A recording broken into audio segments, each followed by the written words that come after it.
សប្បាយចិនកាយរីករាយស្រស់ថ្លាបងបានរួមអូនជាគូវាសនាគឺជាសំណាងបងហើយសប្បាយសប្បាយអូនសែនសប្បាយចិនដាព្រោះបានរកបងជាគូវាសនាអ្នកណាក៏សរសើរដែរសប្បាយសប្បាយ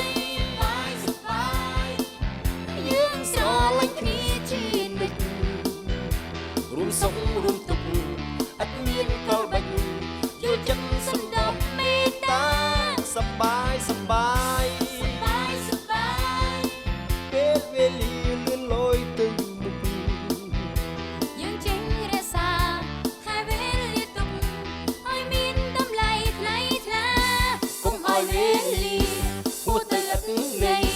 ចង់បានជាថ្មីមានតែសោកស្ដា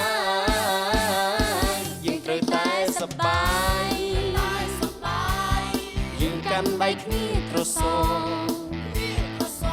អូនហើយនឹងបងផុតទុកខកខ្វាយធំជាងក៏ស្រស់ឆើតឆាយយើងសប្បាយ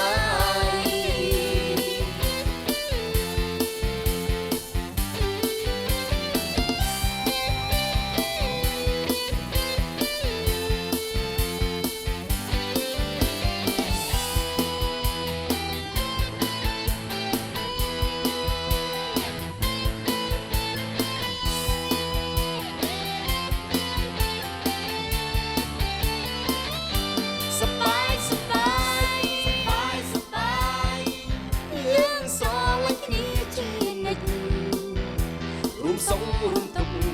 អត់មានកលបាច់យល់ចិត្តសំដងមេត្តា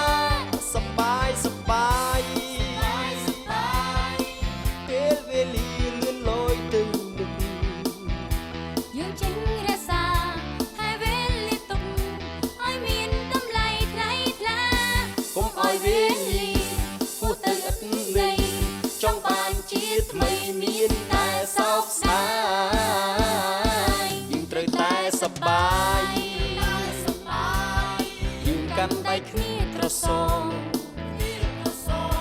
អូនហើយនឹងបងផុតទុកវល់ខ្វាយធំជាងក៏សត់ឆើតឆាយយើងសប្បាយ